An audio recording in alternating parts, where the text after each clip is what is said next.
Halo, kita ketemu lagi di materi selanjutnya ya, materi pertemuan yang meneruskan mengenai SEO. Di pertemuan sebelumnya saya sudah bahas mengenai pengantar dari SEO, bagaimana meriset kata kunci. Nah, itu adalah bagian yang tidak bisa kalian lewatkan ya mengenai riset kata kunci. Karena dengan kata kunci inilah kalian bisa tahu apa yang menjadi eh, apa namanya apa yang menjadi faktor penentu untuk orang mencari barang yang kalian jual atau tawarkan tentunya. Nah, kalau kalian sudah menguasai riset kata kunci, kalian tidak perlu lagi susah payah, ya kan? Menebak-nebak, mengira-ngira apa yang menjadi keyword nantinya itu. Nah, setelah kalian sudah tahu apa yang menjadi kata kunci utama, langkah selanjutnya adalah kalian harus melakukan yang namanya strategi SEO. Kita mengenal ada yang namanya strategi on page dan ada namanya strategi off page. Nah, untuk strategi on page, kita perlu melakukan yang namanya optimasi di dalam halaman itu sendiri. Ya, di dalam halaman itu ada namanya artikel, ya kan? Terus ada namanya meta tag, terus ada yang namanya URL, heading H1, H2, H3 sampai H6. Nah, itu on page. Jadi artinya kalau on page, kalian perlu melakukan optimasi di dalam website kalian. Ya, tentu semuanya berkaitan dengan kata kunci yang sudah kalian tentukan. Jadi kalau kata kuncinya misalkan jam tangan murah, nah berarti kalian harus membuat sebuah artikel dengan judul jam tangan murah. Nah, tidak hanya judul, tapi isi dari artikelnya pun mengandung kata kunci jam tangan murah. Ya memang tidak boleh terlalu berlebihan, ya kan? Tidak boleh terlalu overload kata kunci. Nah, sehingga kalian nanti perlu melakukan yang namanya evaluasi kata kunci. Oke, setelah melakukan on page, kalian juga harus melakukan yang namanya off page. Ya, off page ini artinya di luar website. Nah, langkah pertama tentu kalian melakukan on page dulu ya. Mungkin butuh waktu beberapa minggu ya, atau bisa jadi beberapa bulan. Nah, ketika kalian sudah selesai melakukan optimasi on page, langkah selanjutnya adalah off page. Ya, sederhananya, off page ini adalah kalian perlu melakukan yang namanya pembuatan backlink. Ya, orang mengenalnya dengan istilah backlink. Jadi backlink ini artinya website kalian perlu ada yang mencantumkan di website orang lain. Jadi website kalian itu harus dikenal oleh website yang lainnya. Contoh sederhana begini, saya punya website namanya unpas.ac.id. Kalau website saya itu dicantumkan oleh website perguruan tinggi lain, sebut saja Unpad, ya, ITB, mungkin di dalam artikelnya di sana dicantumkan sumber unpas.ac.id, sumber teknik.unpas.ac.id. Artinya orang lain mencantumkan website kita gitu. Nah, itu tandanya kita sudah mendapatkan satu buah backlink dari ITB, dari Unpad atau situs-situs lainnya. Ya, lebih banyak lebih bagus. Namun akan lebih baik lagi backlinknya juga harus berkualitas. Berkualitas itu artinya website yang mencantumkan situs kita itu minimal memiliki reputasi yang tinggi. Ya. Nah, karena apa? Karena itu nanti akan menjadi faktor penentu Google akan memberikan rating berapa untuk website kita berdasarkan dari backlink yang kita dapat dari situs lain. Kalau kita dapat backlinknya dari situs yang ecek-ecek ya, atau yang mungkin tidak punya nama, atau mungkin websitenya abal-abal, Google juga nanti ragu-ragu. Ini website bener nggak nih? Kok backlinknya banyak banget, tapi webnya kok malah ya web-web yang tidak terkenal istilahnya gitu ya. Nah, otomatis Google tidak akan terlalu memprioritaskan website kalian nanti di pencariannya. Contoh kalian dapat ribuan backlink ya, misalkan kalian nyepam istilahnya ya, atau kena spam dari website orang lain. Tapi yang mencantumkan ya tadi website abal-abal atau ecek-ecek. Ya. Beda halnya kalau kalian cuma punya misalkan 5 atau 10 backlink dari beberapa website, tapi website-website itu berkelas semua, mendunia lah maksudnya ya, atau sudah terkenal. Ya. Contoh kalian dapat backlink dari Google, dari Facebook, ya, dari YouTube, dari Instagram, terus dari kalau di Indonesia itu mungkin ada merdeka.com atau mungkin dari portal detik.com. Itu kan website-website yang tentu ratingnya juga sudah tidak diragukan. Nah, pastinya Google akan mempertimbangkan, wah ini Unpas tercantum namanya di mana-mana nih. Nah, artinya nanti kalian akan dijadikan prioritas oleh Google. Ya. Nah, ini faktor selanjutnya ya, selain kalian menentukan kata kunci, selain kalian menjalankan aktivitas on-page SEO. Oke, kita mulai satu persatu langkahnya. Yang pertama on-page SEO itu adalah penamaan domain. Sebisa mungkin domain itu kita beri nama .com ya, .com. Kenapa? Karena .com ini tentu sangat diprioritaskan oleh Google kalau website kita beresensinya .com. Dan .com juga disebutnya dengan top level domain ya, top level domain. Kalau kita tidak punya atau misalkan sudah ada yang beli ya, ya minimal dua suku kata ya, dua suku kata tapi dipisahkan dengan dash ya atau strip. Nah, tapi sebisa mungkin jangan lebih dari dua, tiga kurang bagus itu ya. Sebisa mungkin dua. Terus ada namanya meta text ya.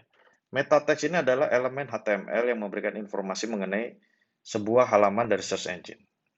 Nah, meta text ini tentunya berkaitan dengan judul. Ya, jadi kalau kalian nanti ngotak-ngatik HTML, kalian tahu yang namanya tag meta namanya itu ya.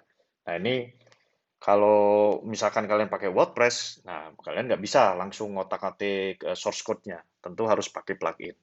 Tapi kalau tidak punya plugin, kalau kalian tidak pakai WordPress, misalkan natif, coding natif ya, nah kalian harus memasukkan itu. Nah, meta tag ini tentu berkaitan dengan apa? Ya dengan kata kunci tadi. Nah, contoh seperti ini, ya. Title tag itu nantinya akan muncul di judul pencarian, ya. Judul pencarian seperti ini. Ketika kalian ketik Google, lalu ngetik Unpas, nah itu muncul di sini, ya. Nah, ini contoh tag dari title tag ya. Kalau di dalam HTML kodenya adalah head, ya. Head, title, contoh judul. Terus ada meta description. Nah, meta description ini itu ada deskripsi di bawah halaman web ya. Jadi apa sih Unpas? Nah, jadi menjelaskan mengenai situs. Nah, ini contoh meta description kalau menggunakan kode HTML-nya seperti ini. Meta name description content. Nah, ditulisnya di dalam konten. Terus ada namanya canonical. Canonical ini contohnya kalau kalian punya website ya serupa ya maksudnya kalian punya dua website tapi sebetulnya website kedua itu lebih banyak copy paste dari website pertama ya mungkin ada artikel yang dijiplak atau apalah nah kalian penting nih mencantumkan canonical ya supaya apa supaya menghindari Google apa namanya meneliminasi ya atau mengeluarkan hasil pencarian website kedua kita jangan-jangan nanti kita ngetik kata kunci apapun di website kedua kita itu nggak muncul. Nah, itu diakibatkan Google mendeteksi adanya duplikat konten di website kedua kita. Nah, supaya tidak terjadi demikian, maka kalian perlu menuliskan canonical di dalam meta tag-nya. Terus ada ALT image. Ya. ALT image ini fungsinya untuk memberikan nama di dalam sebuah gambar supaya dikenali search engine. Ya. Jadi Google tidak mengenali nama apa namanya nama gambar dari nama filenya, tapi justru Google tuh membaca tuh dari tag image ya, ALT image. Jadi Google tuh akan membaca nama gambar itu berdasarkan tag HTML namanya image tag. Nah, ini juga perlu kalian perhatikan ya. Ini adalah salah satu contoh strategi-strategi on page. Jadi ini wajib menurut saya wajib kalian lakukan supaya apa? Supaya website kalian itu optimal ya. Optimal untuk bisa dibaca oleh Google dan dimengerti oleh Google ya. Ibarat kata Google itu adalah orang ya. Nah, masalahnya orang ini adalah mesin, ya. Jadi dia nggak ngerti apa yang kita omongkan, dia nggak ngerti apa yang kita ketik. Dia hanya mengerti bahasa-bahasa SEO Google itu, ya. Bahasa SEO itu seperti apa? Ya tadi yang saya sudah jelaskan. Kita harus melakukan yang namanya on-page SEO. Nah, langkah-langkahnya tadi ada meta tag, ada title tag, ya, ada alt tag. Nah, terus ada namanya no index, ya. No index ini tujuannya supaya Google tidak meng-crawl, ya. Meng-crawl itu membaca folder-folder tertentu, ya. Mungkin kita nggak ingin ada file-file yang mungkin sifatnya pribadi di dalam server itu dibaca oleh Google. Nah, kita bisa menggunakan tag no index. Nah, kebanyakan mungkin banyak ya kalian pernah mendengar Google berhasil atau ada orang yang bisa membaca password. Nah, bisa jadi orang itu mengupload file Excel berupa password-password ke internet, ya. Ternyata Google membaca itu, ya. Supaya Google tidak membaca file itu, pakailah ini, ya, tag meta no index. Ya. Atau mungkin kalian punya website nggak mau dibaca oleh Google, bisa juga satu website ya. Kalau ingin satu website nggak bisa dibaca oleh Google, pakai saja meta tag ini, ya, no index. Jadi ketika orang itu ngetik kata kunci, website kalian itu nggak muncul, sekalipun ngetiknya di Google. Contoh saya punya website apa namanya ferry.com. Nah, ketika orang ngetik ferry.com di URL pasti masuk ya. HTTP www.ferry.com atau HTTP ferry.com masuk. Tapi kalau orang ngetiknya di google.com lalu ketik situs saya ferry.com itu nggak muncul ya. Nah, itu tujuannya supaya Google tidak meng-crawl atau mengindeks atau membaca website kita.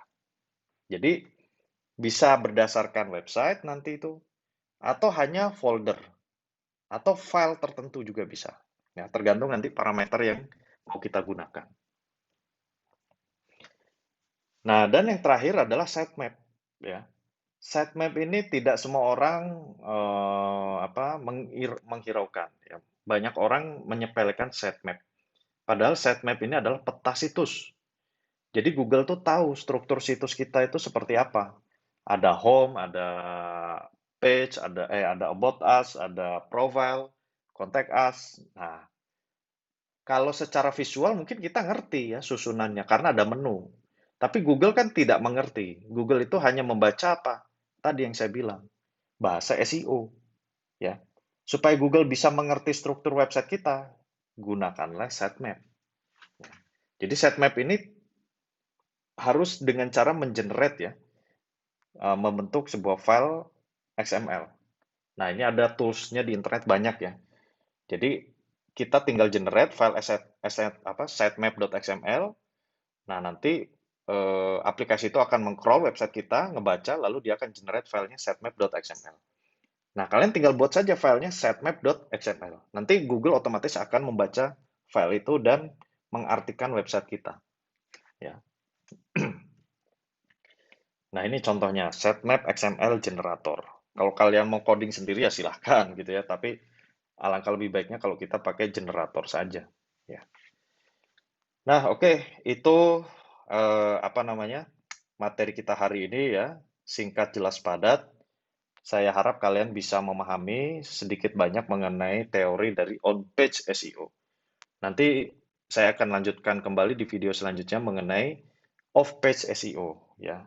Jadi saya tutup dulu sesi pertemuan kita hari ini. Terima kasih. Assalamualaikum warahmatullahi wabarakatuh.